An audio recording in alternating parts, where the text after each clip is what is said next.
And today you've prepared some information for us. It's going to be super awesome on the 9 steps to securing financing, even in today's lending climate, right? So we're going to give the inside tips and tricks from somebody who's been there, done that. And I'm excited to have one of our remarkable experts joining us for a conversation today on funding and financing. I'd like to welcome Corey Biddle from FinancialCorp to the call. Corey, what's up, brother? Thanks so much for giving us your time. Hello and welcome to the Remarkable CEO Podcast, a show dedicated to chiropractors who want to transform their job into a business so that they can have a remarkable practice as part of a remarkable life, not instead of one. With your hosts, Dr. Pete Camiolo and Dr. Stephen Franson. What's up, Remarkables? Hey, welcome to another episode of the Remarkable CEO Podcast. I'm Dr. Stephen Franson, and I'm excited to have one of our remarkable experts joining us for a conversation today on funding and financing. I'd like to welcome Corey Biddle from FinancialCorp to the call. Corey, what's up, brother? Thanks so much for giving us your time. Hey, thrilled to be here. Happy to be able to spread the word and help out these young entrepreneurs on their journey. Awesome, man. We're going to talk about money. So you're talking to a whole bunch of chiropractors out there around the world who are themselves on a journey, so they are going from being an owner operator to a CEO of their business. They love to talk about business. They definitely love to talk about money. Today, we're going to have a very specific conversation because, there's a lot of energy around launching and starting a new business and starting a new practice, especially around the Remarkable practice, because we've got our new Remarkable launch program, which we're super excited about. So we're going to create some resources and more information for those doctors who are looking to launch their own practice and one day become their own CEO. I thought this was a relevant conversation for this audience. And truth be told, we're going to talk a lot about a startup. We're going to talk about a new practice.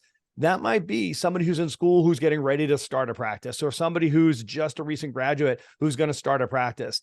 But it could also be an established associate doctor who's ready to go out and start their own practice. Or maybe somebody who is getting back into practice, like my wife, like after having babies and leaving practice for a while, she'd be somebody who's going back into practice and starting a practice. Or maybe even somebody who is a established practitioner and wants to become an enterprise and plant multiple practices, right? So this is a broad topic, but we're going to get as specific as possible. We'll talk through the lens of a new business startup. And today you've prepared some information for us. It's going to be super awesome on the 9 steps to securing financing, even in today's lending climate, right? So we're going to give the inside tips and tricks from somebody who's been there, done that. Our team has launched over 1,000 practices, which is pretty badass. So we've been around the track quite a bit, and we love working with somebody like you guys who are, you're this sort of broker, consultant, facilitator. Somebody gets in the middle and says, listen, we've got lots of banking relationships.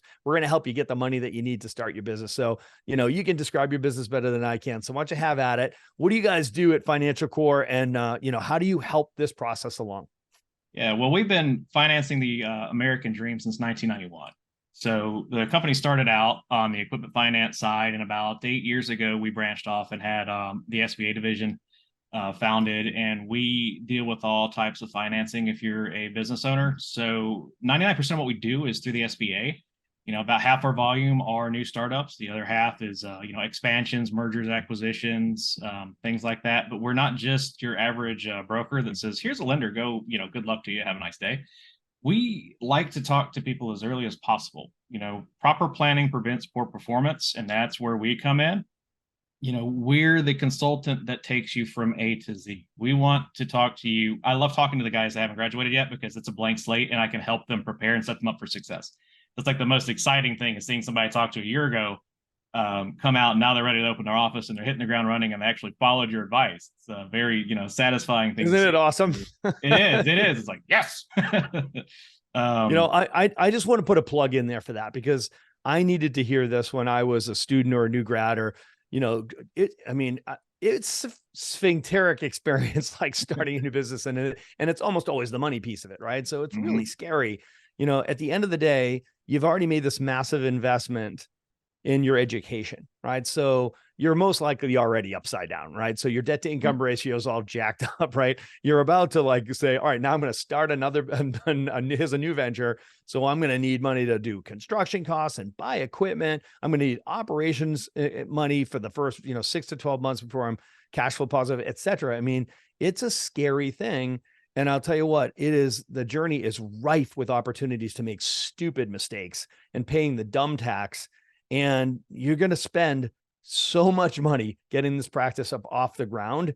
Just don't spend any more money than you have to. So working with an expert like you guys, speeding things up, compressing time, which saves money, and just keeping you from making expensive mistakes. I just want to be the champion of that. Like, guys, you don't have to make this up on your own. This is not trial and error. You do not want to do this. That'll get wicked expensive, wicked fast. Yeah, the system works, right? We operate in a certain fashion, in certain order, because it does work. And the fortunate thing about being a chiropractor is that banks are familiar with chiropractors. So you don't necessarily have to reinvent the wheel. As long as we run the play and we have everything set up properly, we can get you financed. So let's do it, man. All right. So you're going to tell us insider scoop, look behind the curtain. What are the 9 steps to securing financing? Let's get after it. Yeah, let's start with step 1. This is going to be SBA loans demystified. So here we go. So step 1, this is, you have to really deep dive into your personal finances. And this is where I like to talk to you in the beginning. Like the second that you think, I want to open my own practice, what do I need to do? Let's have that phone conversation. Because yes, you're getting a business loan, but your business doesn't exist. So the bank, it's all about you. Everything with a startup is about you. So everything's going to depend on your credit and your funds. If you have a good credit score and you have what lenders call liquidity, you're getting a loan. It just depends on how big of a loan and where you're getting it from.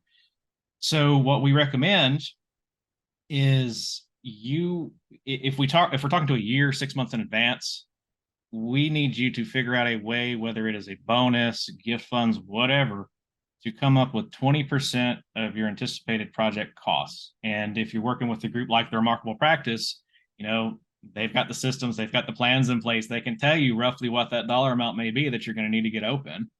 So, let's formulate that plan from the start. We can get those funds secured 90 days before application, makes things significantly easier. Other thing that we can do on our end is, we have the capability of doing a soft credit pull.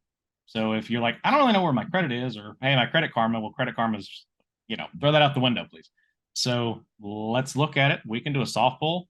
If there's something on your credit report that needs remedying, we can tell you to do that. And the longer of a period that we have between the time we're having that initial conversation and the time that you're trying to apply, the better chance of success we have, because we've got more time to make the little tweaks. So step 1, before you do anything, as soon as it hits in your head, hey, I want to open up my own practice, you got to look in the mirror and go, all right, am I capable of getting a loan? Would I give me a loan? Credit and money. If you've got those 2 things, then you're solid. So it's an interesting first step. For some of you, you might think maybe that's counterintuitive. It's like, well, wait a minute, I'm starting a business, so I need a business loan. But the reality is you are the business at this point. They're loaning you the money, and you have no proven history as a business, or there's no entity yet. So you're going to show up, and they're taking a gamble on you. They're taking a bet on you. So, this is the brutal facts love language of the Remarkable Practice. Is like, don't delay, don't procrastinate this. Get in there and find out exactly what does your record look like, right? Let's pull all your financial records. Let's get a clear snapshot of where you are, because they're going to do it, right? So you give yourself enough ample time. Like you said, you want to be able to get in there and scrub that thing, Corey, and whatever changes you can make over the time period you have, the more time, the better, right? To be able to put yourself in the best light, to make you a much more attractive person to loan money to. Love it. Now, that kind of segues perfectly into step 2 for us. It's going to be entity formation, and you get some mixed wisdom depending on who you speak to about this. But the way it works with the bank lenders, and you'll notice that as a common theme, there's bank language, and then there is traditional wisdom, and they don't always align. So the way an SBA loan is structured is the business entity is the borrower, but the individual owners, anyone over 20%, are guarantors. Again, if you're not open, the guarantor matters more than anything else. But there's a caveat to that. SBA guidelines require lenders to pull business credit scores. Well, how do I have a business credit score if I don't have an entity? You don't. So we recommend, as soon as you've got your plan laid out and you've looked at yourself and you go, okay, this is definitely what I want to do, it's not going to hurt you to form your entity early. If you form your entity last night and you apply for a loan the next day, some lenders are going to go, is this a fly-by-night operation, or have you been planning for this for a while, right? Not always the case. They'll do an entity to be formed ordeal, but it makes it look like this has been in your pipeline for a certain length of time. Plus, the second that you form that business entity, whether it's a corporation, LLC, that part doesn't matter so much. That's between you and your accountant, how you want to handle that. You start building business credit. So get your business entity formed.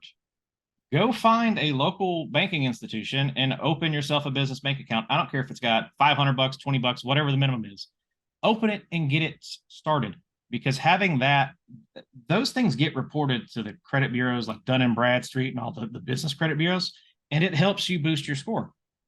Plus, if we're getting you an SBA loan, SBA loans, lenders are national. The likelihood that we're going to get you a loan with a bank that is in your backyard, that happens, but it doesn't always happen. So you're going to want to have somewhere established where you can walk in and cash a check or do whatever you need to do. Having that already figured out and established in the beginning helps significantly. Now, the other thing to take into consideration here, I'm not an attorney. We don't give legal advice. All I can share is past experiences and what we see, right? So figure out who you want to have in that ownership with you. Do you want to include your spouse on your entity or not? So something to consider there is if you do have a spouse and you put them on that business entity and give them more than 20%, there's a 99% chance, based on what we've seen, that they're going to make them guarantee the loan with you. And we don't always have to have spouses guarantee. Just depends on your financial strength, or if your spouse has outside income or whatever. So if you want it, hey, I just want to do this, I don't want to involve my significant other. If I have one, you might want to leave them off the entity until you're established. You can add them on later, but it simplifies it. It takes somebody else out of the equation, less documents. And then it also gives you the opportunity to grab the documents that you're going to need: articles of incorporation, organization, operating agreement. You're going to do a DBA. Make sure you get your EIN number. That's all stuff you can get out of your way early. Then you don't have to worry about it. You've got it, never expires. Throw it in a folder, send it to us. You're done. I love that. So the simpler, the better is almost always the rule. Okay. Absolutely. There may be situations where, like with my wife and I, when she's a chiropractor, we were going into business together. So, we were both involved in the business process, the application, the paperwork, et cetera. But we made some decisions: corporate structure, how we're setting up the banking, how we set up ownership, where we set up ownership, where we set up the corporate entity, right? So this is why you have an attorney, right? So to help you with those answers, as well as your accountant, right? So this is all part of your dream team. So Corey would be part of FinancialCorp, and a consultant like this would be part of that dream team. These are experts and consultants that can help you get your head around, like, what is an EIN number? So how do I get that? What is an operations agreement? What is that? Like, it's like all of this languaging that you're hearing, right? So this terminology, all of it has some work for you to do behind it, right? So Corey, I've got a question for you on, is there wisdom here? I love the idea of like getting that entity established as early as possible, starting some banking history, right? Start a banking relationship with a bank and a banker, by the way, and having monies in an operations account, a checking account, maybe a business savings account. And then does it also make sense to have a credit card, maybe like getting a corporate American Express card and starting that process to, again, build that credit with the business? Does that make sense, or would that work against you? It would, as long as you have to go back to your credit profile. You don't want to have too many hard inquiries on your credit profile. SBA scrutinizes inquiries a little bit more than other traditional loan programs like a mortgage do. But if you have a strong score, not a whole lot of inquiries and anything like that, then that's not necessarily going to hurt you. It's a common question we get asked. Hey, when can I do that? During the process. I wouldn't recommend doing it once you're in with the lender during the process. You don't want to touch your credit at that point. But if we're talking 6 months in advance and you want to go ahead and open one up, don't go crazy spending on it, because it will hurt you if you do. And it will hurt you a lot more than it will help you. Absolutely. This is you're drifting into big boy and big girls world now, right? So it's like you've got to make sure that you are on it like a bonnet when it comes to your, if you have a credit card, like whatever you're doing, one slip up would be much more damaging than 6 months of good, diligence with paying off your bill. So just be cautious with that. Yeah. All right, great. What's step 3? Here we go. So bank doesn't know you. They don't know who you are. They don't know what your background is. And how do we get them to feel comfortable giving you hundreds of thousands of dollars, right? So it's not going to be on good faith. But now we're back to proper planning prevents poor performance. And how do you do that? You have a business plan. And I know the Remarkable Practice has some, great guides for that out there. Thing to do in here, this is where, again, bank logic will differ a little bit from traditional wisdom. A lot of business plans will have like financial projections, and I'll throw my resume in there and that's good enough. And here's my business plan. Do I get a loan? No, you usually don't when you have it in like that. Your resume is not enough. You need to talk about yourself, brag about yourself. I've got all this experience. If you don't have experience, look at what all I learned. Leverage every little thing that you can and brag about yourself as much as you can within reason, right?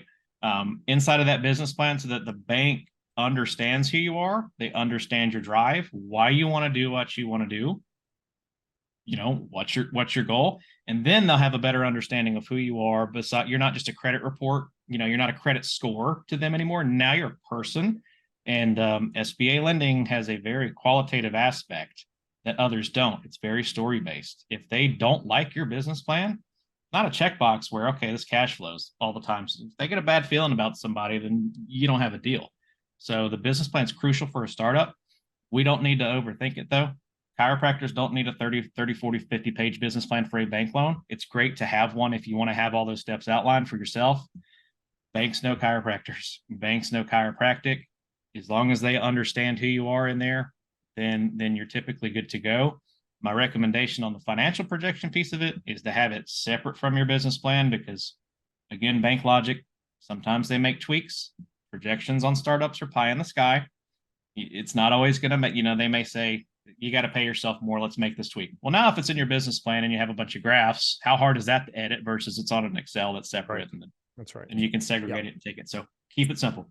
That's exactly how we coach it. So to be able to have these components that you can tease apart and make adjustments. And I love the idea of like, guys, you got to recognize you're asking a bank to invest in you. It's not like these people visualize that a bank has got just this vault full of money and they're rolling out back and they're like, okay, give them a wheelbarrow full of cash and we're going to charge them an interest rate. They are taking risk, right? So the name of the game is risk mitigation. Reduce our risk and show us that you're going to be successful, right? So ensure us that your business is going to be successful, right? So there's a couple of things that you need to think about, right? So before you even show up, if they know that you're a chiropractor and you're going to open a chiropractic business, they understand the chiropractic business. They have data on the chiropractic business, right? So that that they know already. Then you're going to tell them about your chiropractic business, right? And you've got to tell a compelling story that says to them, this person knows what they're talking about. And I can see that it's relative to what we would expect on average in a chiropractic practice. They're in the realm, it's great that they're ambitious. It's good that they're aggressive. And here's their plan. And you're convincing them that this is why we're going to outperform the averages, what have you, right? Then they want to know about you, your history, your experience, right? Like what Corey was saying is like, tell them a compelling story. Here we go, guys. You're vision casting. This is what you're going to do for a living. Get used to it. This person, they've got to buy into you. They're betting the jockey here, right? So they're like, okay, so now I get that. And then objectively, they're going to look at your credit history, right? They're going to look at your credit score. So Corey, it's great advice, man. Love it. What's step 4? Now, the thing I'll note here is steps 1 through 5, as I'm going through them, they're kind of being worked on congruently, all at the same time. They're not necessarily if you do your entity after you do your business plan, don't worry, you're not off track. It's you're working together for the common goal in the beginning here. But Step 4, the way I've got it outlined, is going to be your location search. Just like they say in real estate, location, location, location. It is that important. Reason being is it can have a huge impact on your loan request. How we like to package loans is I like to package a loan to a lender after I already have a letter of intent for a location, or I've at least got it narrowed down to 2. I don't like submitting loan requests prior to that because we don't know what we're getting ourselves into. One is going to be how much is your rent, and we have to budget that with your projections and make sure it cash flows right. Number 2, build outs can vary substantially depending on what lease space you end up getting. Exactly. So you may have 50 grand in your budget for just a facelift, right? Without any permits. And then you turn around and get this location that I love the street it's on. But guess what? Now it needs $150,000 with work. So that is a huge difference in lenders when it comes to leasehold improvements and loan amounts that are smaller. SBA does loans up to $5 million. Anything that's under $1 million, that's not a big loan to them. They don't even charge a guarantee fee anymore. So getting a lender comfortable with the build out, it takes the right lender is what I'm trying to say here. And there's a lot of lenders, if we were to send it to a $50,000 facelift, that's a, full disbursement here, here's your money, have a nice day. That lender's not always going to pivot and do the $150,000, $200,000 build out that's knocking out walls. So now you may get into some trouble there. So get it, find it, have an idea where it is. You don't have to sign anything. Don't sign your lease yet. Just figure out where you're going so we can come up with our budget in the beginning. We can start getting those general contractor quotes and everything like that. And the last thing is most lenders on these standard 7A loans want some type of landlord subordination waiver. Sounds like a big term. It's not as big of a deal as some landlords make it out to be. One major pitfall of these loans falls in landlord negotiations. Most delays in a SBA loan are either borrower self-inflicted or because of an outside third party, an appraiser, a landlord, somebody's attorney, something like that. It's usually not the bank, believe it or not. Right. And that subordination waiver, a lender will give you up front. That way you can kind of include that. I'm not going to go into what all it entails in too much detail, but that way you can present it to the landlord up front. You can work through that. The more negotiating and work through we do in the beginning, the smoother of a process we have in the end. You don't want to sign a lease, right? Go on a 10-year lease and turn around and, landlord, by the way, I need this document signed or I can't get a loan. And it involves the landlord, making some sort of a guarantee. Landlord's going to go, huh? They're going to feel like they got bait and switched, and then that could be argumentative. So let's find our location, figure that piece out up front, do that legwork, and it just makes things significantly smoother later on. It is a bit of a dance too, right? Like you said, these 3 things really are being done concurrently, right? Mm-hmm. So you're doing your business plan and your financials while you're trying to find a location and settle down on a lease and all of that, what that entails, rent and the cost of the build out, et cetera, like really trying to get a construction plan. Like it's like all of those things are happening concurrently. Meanwhile, you're trying to get your funding, right? And you can't get funding until you have a lease. You can't get lease until you have a funding, right? So it is like a chicken and the egg scenario that you just have to be agile and you've got to be fully ready and informed. As we're coaching doctors through this, we just set their expectations. Like, listen, we're going to do this on our toes, not on our heels. And we're going to fully anticipate that there's going to be these levels of variance. There's going to be these contingency plans as you go. These are not new waters you want to navigate on your own. Right. And if, when you're trying to navigate a song and dance like that, if you've got 2 left feet like I do, make sure you do it early on so that you're not stumbling at the end. Just takeaway here, guys, as once again is the earlier you get to this, the better, right? So that all your expert teams will always tell you, just get to this early. Otherwise it's self-imposed stress. Because all of these steps are going to need to happen, right? So it's like, why slam it into 6 months? Frankly, you can't do it in 6 months anymore, right? So it's just like, you cannot slam this into 6 months. Pull it across 15 months. It's just like, let's get into this. Let's get this process as early as possible. So the next step, again, this is all part of that same song and dance, but this is where FinancialCorp kind of comes in a little heavier in the process, is your actual document preparation. You're probably going document preparation. We've been talking about that the whole time. I've got to get all these quotes and lease and all that. Well, the thing about SBA lending, or really just business loans or any loans in this modern era, they're very, very document intensive, but do not let that intimidate you. There's a lot of documents out there that are just proprietary forms, because you got to remember the SBA is government backed anytime you're dealing with the government, right? But they're also giving the lenders a guarantee. And if they want to have document X, Y, and Z in their file in order to give them that guarantee, guess what? We're going to do document X, Y, and Z. In triplicate. In triplicate, that's right. And they all have to be stamped and notarized. So the thing is, we use generic SBA forms. We don't use any bank proprietary forms. I don't care if I think I know exactly what lender it's going to, because why do it twice when you're trying to get, work towards a term sheet? The quality of your documents can really make or break a loan request. And we can help with that, but there's certain things that we can't, I can't go get your tax returns for you. You know what I mean? You have to go get that from your accountant. When we ask you for unredacted returns, all pages, if you send something that's a transcript, or you send something that's missing this, that, and the other, and it makes its way to the bank, you don't want the bank, because they don't know you, right? And you have no history. If we make the impression to the bank that we are disorganized, or we annoy them somehow because every time we send a doc it's wrong, they're not going to have the best impression of us. And that's where that qualitative factor comes in. That's right. They're not going to trust you for you lose trust, you lose the deal. And that's it. And this is all about creating momentum, velocity, and maintaining that trust. If this guy can't fill out this one form correctly, how is he going to manage a $300,000 practice?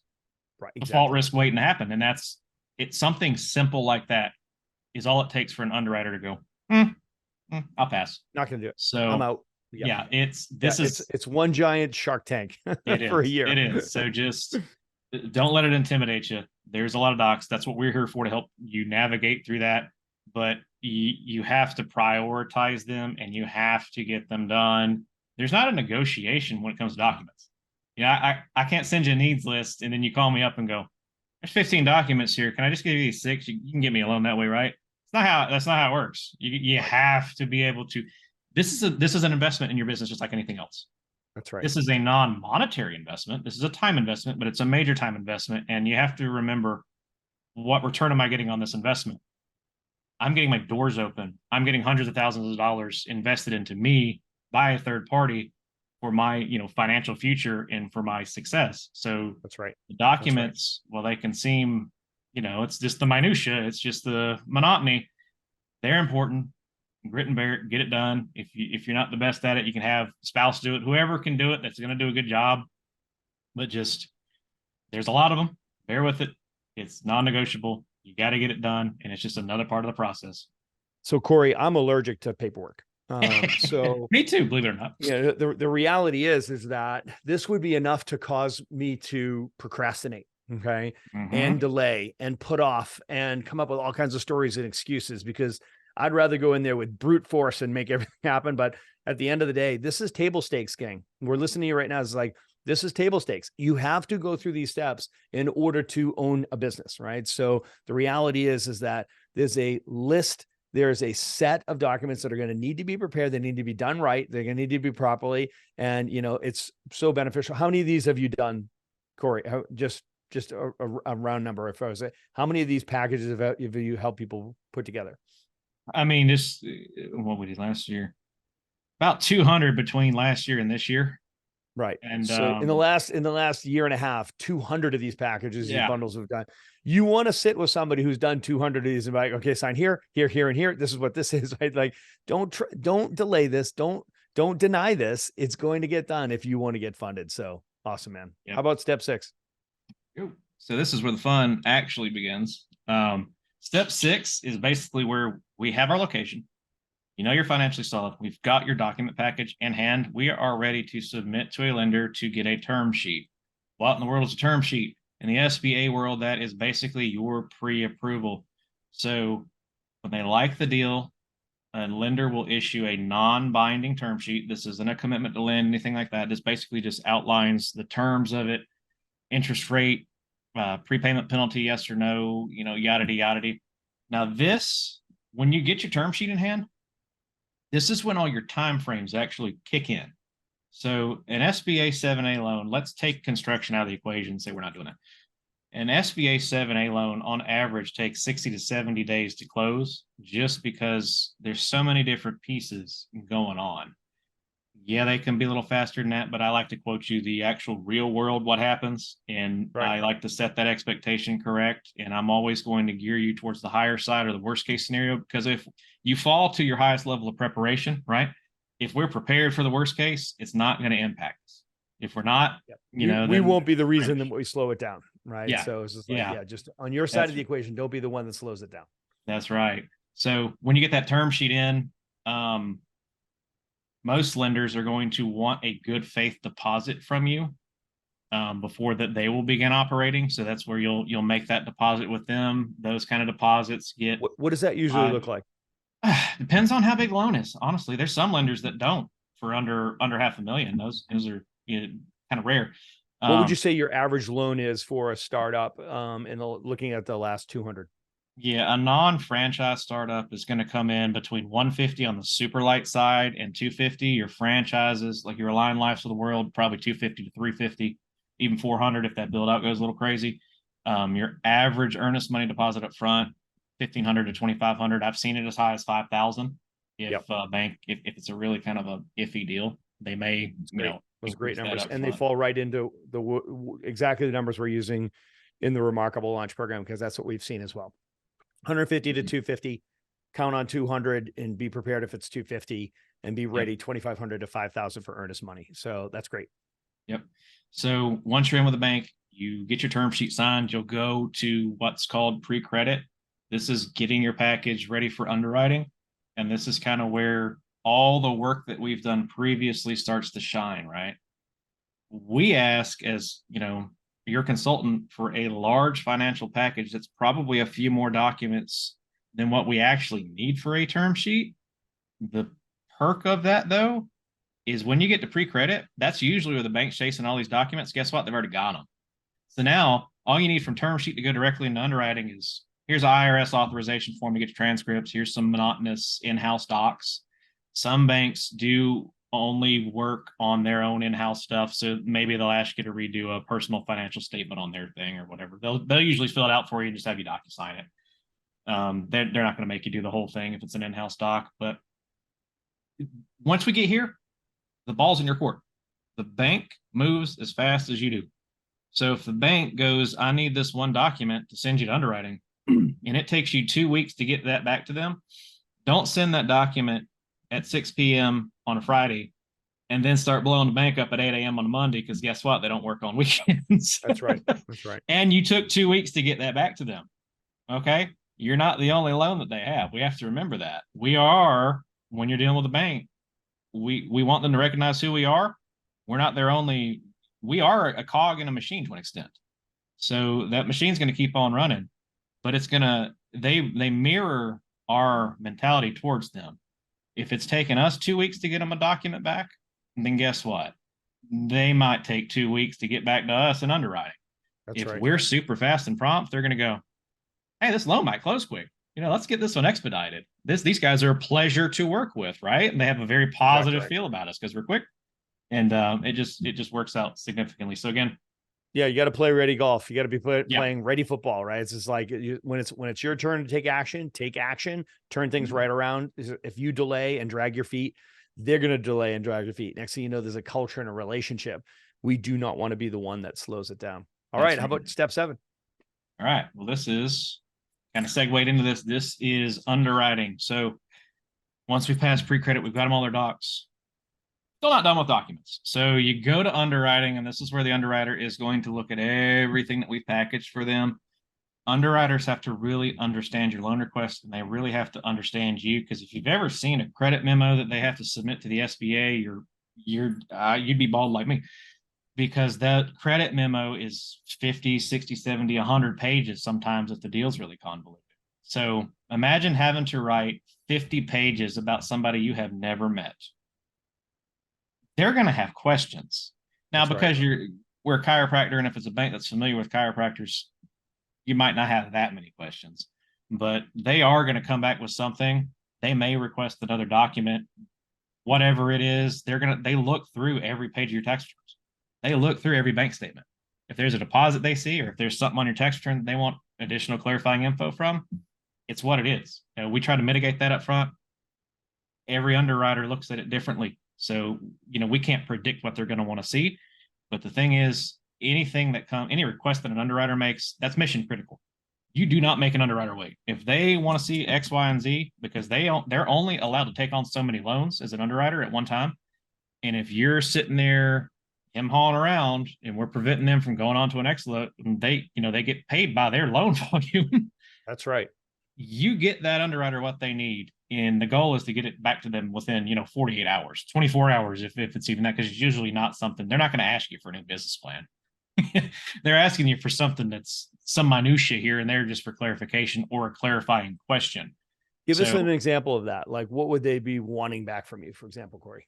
Yeah, so there could be something, especially credit oriented. We can fix a lot up front, but say you have a history of maybe you had a rough time, maybe you've been an associate for a while, COVID hit, and you had some derogatories on your credit report. We try to get letters of explanation and all that up front just so that we can present that in the initial package. But, they might go, what was the exact amount of that charge off? And get me something from this credit bureau or, whatever that may be. Or they may look at a tax return and go, why did you claim yada, yada as a dependent this year, not that year? They're not your child. They want to know that kind of things because that's right. There's also a, anti-money laundering and all that aspect to it. They just have to understand what it is. And if anything is outside the norm, they have to be able to explain it. Not every question an underwriter asks you is, they're going to deny my loan because they're asking about this. Usually they just want something for the file. Yeah. Help me flesh out the story. That's right. Yeah. They want to help you get approved more times than not. There's some underwriters out there that but the vast majority, they're on our side too. So they're in the business of loaning money. Right? That's right. So, if they don't get a loan, they don't get paid. Yeah. So work with them like they're working with you. Right. So it's not a contentious relationship. How about step 8? Well, I'm going to piggyback on that one more time because some underwriters do have calls. Not every bank is going to do that, but some underwriters will have a call with you and just piggybacking off of what you just said, they're on your side. And if that call happens, you're collaborative, you're very responsive, and you're very positive. Don't go into that with a confrontational attitude or feel like you're backed in a corner because you're talking to an underwriter. That's not the case. Be casual, be professional, have your stuff together. Again, they just want to know about you. That's all it is. They're on your side. So that's right. Now on to step 8, loan commitment. So that is basically where the bank says, the underwriter goes, I'm comfortable with this deal. I'm signing off on it. Some banks, the underwriters have signing authority to where that's all you need. Other banks, especially with larger loans, they'll send you to a credit committee, underwriter will approve, and then they need some signatures, so that can take a little longer in underwriting. But loan commitment is where the lender is saying your loan's approved as long as you don't go and buy a Ferrari and mess up your credit report or anything crazy. You don't get any warrants for your arrest or anything off the wall. Then they're gonna fund your loan. And this is the part where we recommend start doing, like, if you've got a lease and you didn't want to sign your lease because you didn't know you were getting a loan, now is the time because the bank says yes. That's it. This is also the time you go from loan commitment to closing. And this is the time where you might be asked, these docs that we got you originally, can you go and re-sign here or do all that? And some people can view that as a frustration. I already sent them this. Well, guess what? Now they've already got all this stuff together. They've approved your loan. So yeah, they just have to cross their T's and dot their I's before they send the stuff to the SBA. Yeah. So help them get it across the goal line. Don't fight them on it. Yeah, that's it. Don't hinder them. Like, if you complain that, hey, why are you asking me for this doc again? They're not just going to come back and go, okay, yeah, my bad. They're still going to make you do the document. Right. So you've got nothing to gain and everything to lose. Nothing to gain. Just do it. And you're done. But this is also where your third party delays start coming up. Like when we're segueing between loan commitment, and I'll go ahead and flip it over to closing because they all flow seamlessly. If you did delay work up front, with your landlord and you did the legwork up front with your general contractor and you've got all your quotes, you've got your equipment quotes from your equipment guys and all that stuff ready to go, when you get your closing checklist, it is going to be a breeze. Yeah, there's going to be some docs, like, right, there's some construction stuff that they have to sign to make sure that the builder's not some fly-by-night guy, They have to have all those certifications. But if you did that legwork up front, we were talking about, closing's not going to be much of an issue.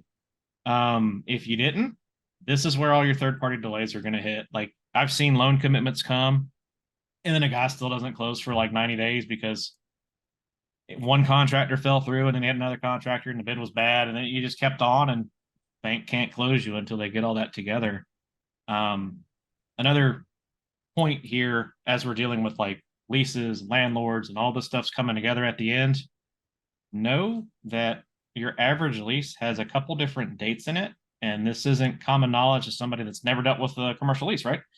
You've got your lease effective date, and then you've got your rent effective date, and those dates aren't always the same. That's so right. Your lease effective date is what your loan goes by. A lender isn't going to close you on this loan until your lease effective date and you get possession. Possession can mean, it doesn't necessarily have to mean you're moved in. You're just ready to take over. You got keys and you can open the door and get in the premises. That's right when they'll close you. So, hey, they're not going to give me rent for 6 months. That's fine. Put your rent commencement date out. But your lease commencement date, if your lease commencement date is 6 months from now, you're not closing your loan for 6 months. And approvals can expire, depending on lender, 90 to 120 days later. That's right. They want you in business so that you can pay them back. That's right. Yeah, you don't want your approval to expire. You don't want all that. So you need to have this stuff ironed out and figured out. That way you don't have a surprise at the end. Oh, I'm approved. I can't close for another 120 days. Like, nothing takes the wind out of your sail like that more. Like, I just got approved. Now I got to wait 4 months.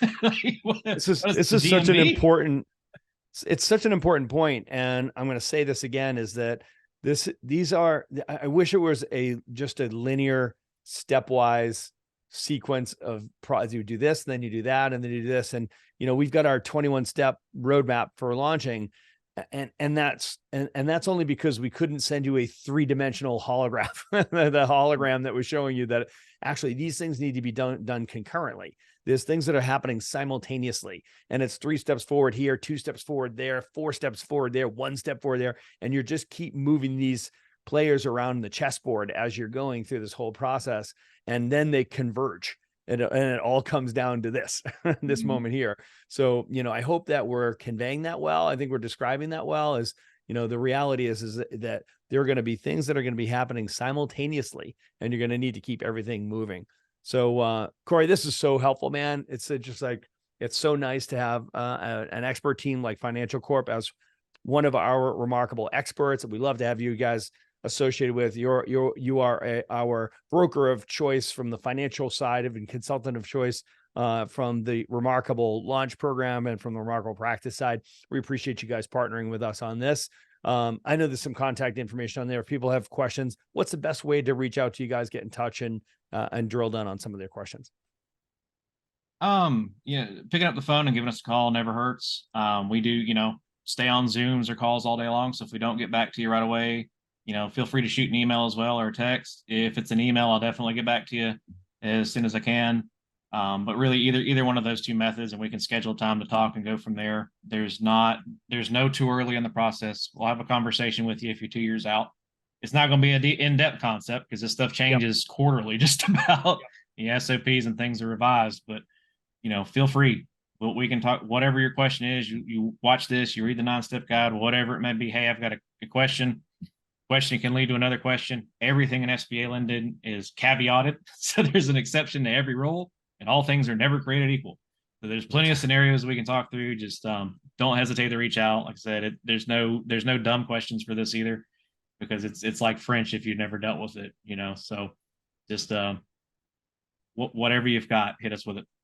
Awesome, man. Appreciate you. Corey Biddle from FinancialCorp. All right. That's the 9 steps to securing financing, with a focus today on launching your new business. So if this resonated with you and you want to learn more about our Remarkable Launch Program, we're going to put contact information down here below for Corey and FinancialCorp. We'll also put a link down here below for you to learn more about the Remarkable Launch Program itself.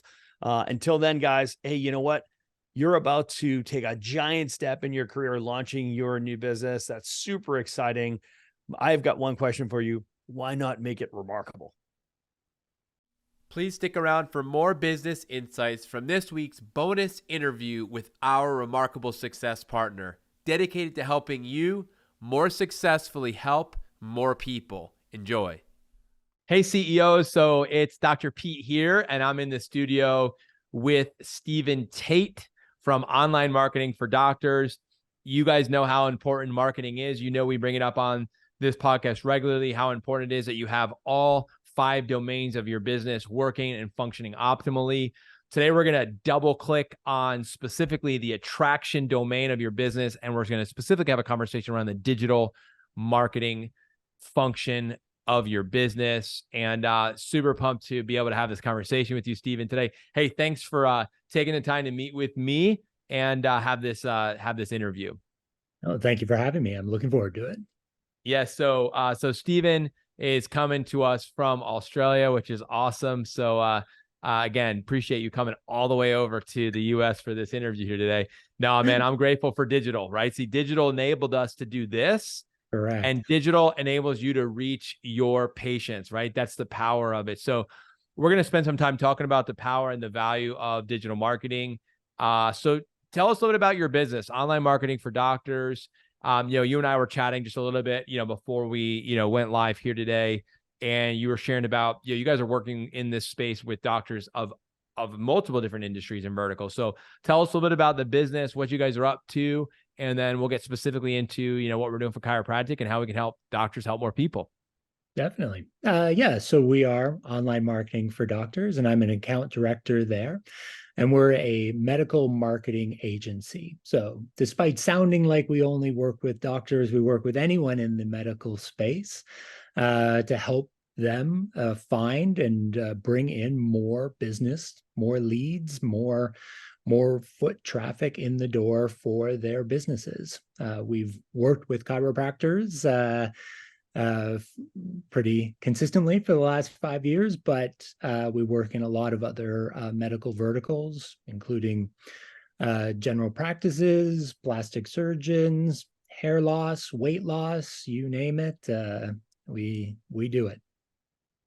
Awesome. Well, I appreciate that. I think that I personally value working with businesses and collaborating with people who are in other spaces, because I think we can actually learn a lot when we step out of our box and what we're super familiar with and the folks that we're regularly running with, and actually learn what are other industries and what are other verticals doing. I personally do that regularly as a CEO, as a leader, as a coach. I put myself in environments around other business leaders and other thought leaders and other businesses, because it actually helps me in my space. So I love that you have a business that is in other spaces. And I think that actually personally, and you could correct me if I'm wrong, I think that it would add value in the value you provide to a chiropractor who obviously is listening to this podcast, and what you bring to the table as far as giving them advice and counsel and advice and strategy for what's working in the space. I'd love to hear your thoughts on that.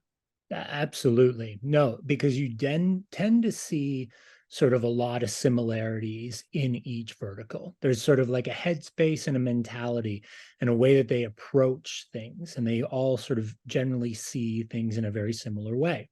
And then, and that's great, because in some respects for us, because it's easy for us to sort of work with similar personalities and similar types and build an easy model. But if you're looking at trying to achieve something bigger and better than what is happening in your industry, you generally need to break the mold.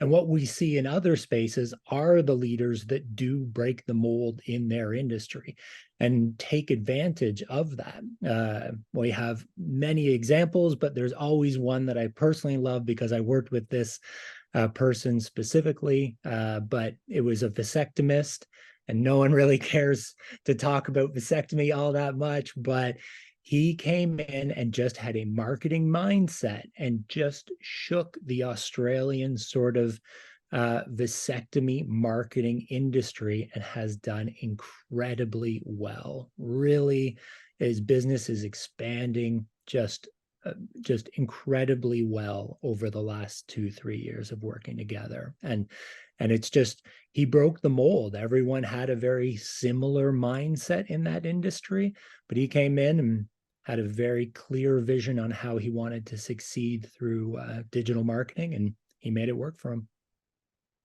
I love this. Just everything you're saying there. The idea of breaking the mold with your marketing mindset, that framing is so powerful, because that's a really important thing for all of us to hear as we're listening as CEOs. Like, hey, what is the mold? In other words, what is the box that you've put yourself in mentally, in the way you think? And is it possible that you need to break through? You need to break out of that mold, break out of that box, break out of that thinking. We might say you have limiting beliefs or whatever. And maybe you do, maybe you don't. I don't know. But the bottom line is you're in some sort of a level of thinking, and there's another level. And that's what I heard. And I'm like, yeah, that's exactly what we as doctors, we need to hear that. And as a coach, I can do that for a doc that I work with. I can give them a mindset that's like, oh man, I needed to hear that. Or that's a different way to think about it. That's super helpful. And it usually is. So even hearing you say that's incredibly powerful and helpful. So, I want to talk to you about something. We were chatting about this before, which was, as a business owner, as a CEO, we think in terms of ROI, right? So every business exists to solve a problem. You're solving the problem of helping doctors reach people in their community, and you're doing it through the online format. So talk a little bit about what you guys are doing there, specifically, because it's digital marketing, but there's multiple kind of components to that. So just share a little about what your online marketing for doctors includes or could include for a doc. Sure. Yeah, there's basically 4 key areas that we work with in terms of digital marketing. And one is your web presence. Still, the most significant aspect of your business is your web presence. It will be the location that the majority of your traffic will come to meet you, learn about you, and get accustomed to what you're selling, what your brand is, what your style is, what your personality is. That will be your number one digital asset. And so we work in web development. We also work with SEO to help sort of your websites get better ranked. And we work with digital ads, specifically with Google and Bing search engine ads, as well as social media ads. So typically your Facebook, Instagram, LinkedIn, but TikTok, whatever is sort of applicable to your business, wherever your audience is. I think it's interesting that you said it. And so I'm just going to repeat it because it's worth repeating, which is, you said the majority of your traffic comes from here. And you talked about the web presence. Even in the midst of all the craziness with Meta and Instagram and the TikTok and all the things that are going on, it's like all of that is good, and it serves a purpose and all that. But your web presence, the majority of your traffic comes from here. Like, that's a big deal. And I think I just love hearing that. And I think it's important to be repeated, because as you're listening to this as a CEO, think about your web presence. Is your web presence up to snuff? Is it at the standard? Is it up to the standard that it needs to be to represent the brand and your message, your voice, all that, reaching the market and the avatars you guys are looking to reach? Is it relevant? Is it up to date? And that's a powerful, point you made. And I just want to, as we're listening to this, and you're a CEO auditing your business, every time you listen to this podcast, hopefully you're thinking about your business and what you could be doing to make it better. What Steven's talking about is absolutely vital. So I'm so happy you brought it up. So I want to talk about, go ahead. Yeah, if I could expand on it even just a little bit more, I think one of the things that has really changed sort of over the last sort of 5-10 years, and people don't necessarily appreciate, is that I think they think of consumers specifically as sort of like a one-time sort of interaction with their business. They see an ad, they buy the service. And that's just not the case anymore. They see an ad, they research, they explore options, they come back, they go away, they sit. Definitely there are one-time ad viewers who will still purchase, but the great majority of people will cycle through a lot of your digital presence before they make a decision to purchase from you. And so if there isn't a great sort of breadth to your digital presence, if there isn't a consistency in your messaging across your digital presence, won't be serving you. It won't be helping you. And so, yes, so while people will come to your Facebook page and see you there, those people will still also come to your website too. And completing and having a holistic approach to your marketing or thinking about your presence in that totality is very important. I love this. I like just having dialogues that are important. We all need to hear this and be reminded of it. And we always need to be auditing and asking ourselves these questions. So it's so powerful. So I want to talk about something you brought up earlier, which kind of piggybacks a little bit on what you're talking about, which is the concept of being adventurous. You were saying that when we were chatting about this, like, hey, looking at, I said, compared chiropractors to, let's say, other doctors that you're working with in the medical space, let's just call it that way. And you said, I wish that the chiropractors were a little bit more adventurous. Maybe you didn't say exactly that, but that's kind of what I heard. And I resonate with that because one of the things that we encourage the docs that we work with, hey, you need to be investing more in your marketing. And a lot of times docs won't invest as much as maybe we advise them to do for various reasons. And that's their choice. But I want to hear it from you. What's your opinion? What is your thought on this? Because again, you said they're not the most adventurous when it comes to digital. So I'd love to hear your thoughts on that and maybe some guidance and advice for, CEOs that are listening to this. Yeah, sure. Yeah, I guess the way that we feel when we're working through a lot of these different verticals, as I mentioned before, is there's just a lot of similarity in mentality.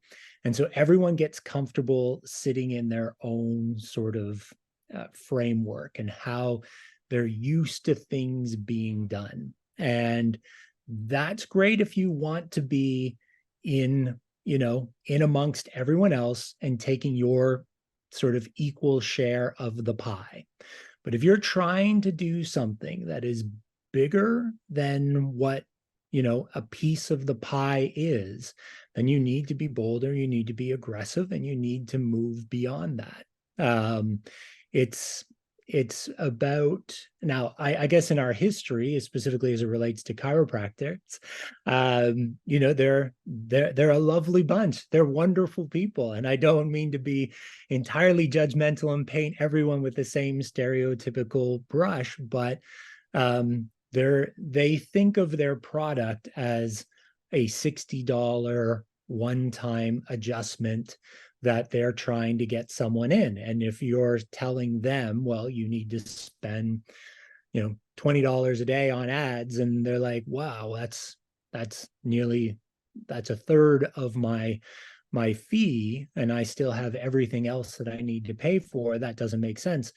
But if you were to think of your patients and your prospective patients, what the lifetime value that they could provide to you, not just as a one-off adjustment, but if you build a relationship with them, if you're doing sort of routinely monthly adjustments over years, they become a lot more valuable to them, and the dollar signs around it become a lot more realistic.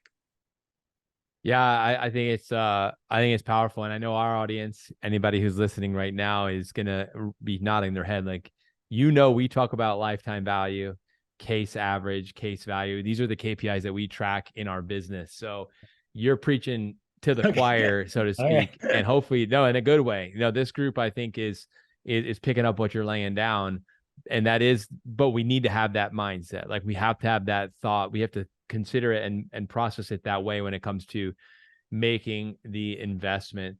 Last question I really have is, looking ahead, as you look ahead in the next year, 2 years, and you think about the industry of chiropractic and specifically the marketing, what do you see coming down the pipeline, and what do you see as, and I think you said it already, but it's worth probably repeating, is what's going to be important for us as far as staying in the marketplace and being competitive and reaching the people?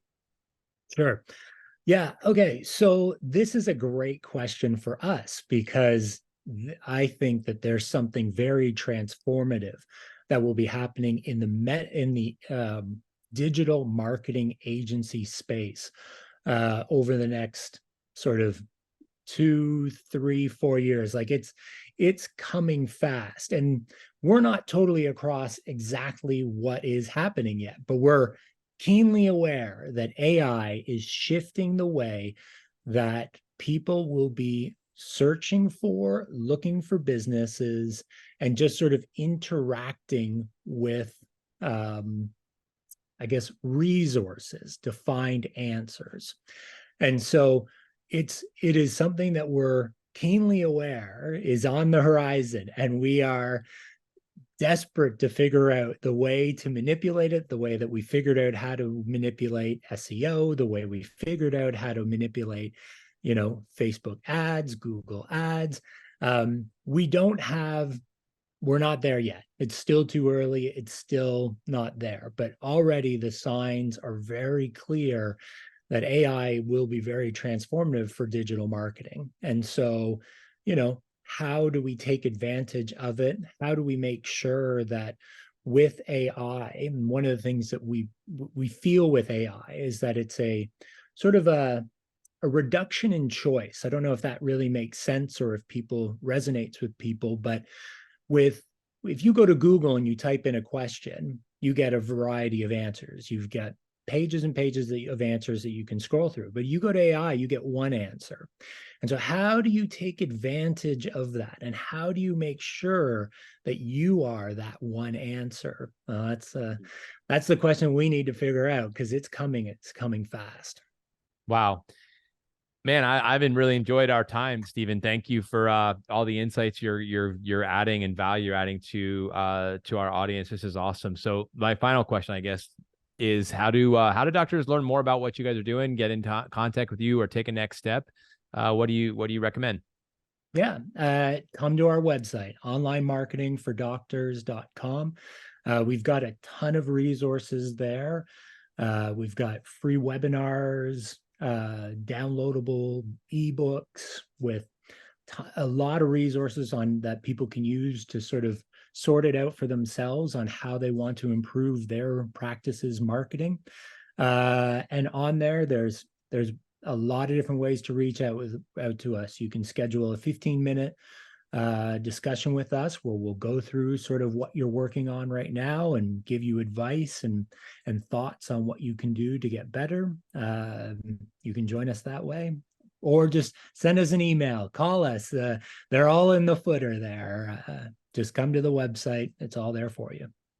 Beautiful. Well, Stephen, thank you for joining me. Again, I've been speaking with and interviewing Stephen Tait from Online Marketing for Doctors, one of our remarkable success partners, helping us as chiropractors reach the people in our marketplace, ultimately helping us help more people. We appreciate you. Thank you for being a guest here on our podcast. Thank you for all the insights you've given and having just a great conversation, and appreciate your time. Thank you very much. It's been lovely. All right, everyone. So you know the drill. Remember to tune in next week for the next episode of the Remarkable CEO podcast. Until then, take care, everyone, and God bless. Thanks for listening to this episode of the Remarkable CEO podcast. Remember, what the world needs now is chiropractic, and what chiropractic needs now is more successful chiropractors. If you like this podcast, please subscribe, share with a friend, and leave us a review. And if you'd like to connect with us personally, direct message us on Facebook, LinkedIn, or Instagram. Now go and be remarkable.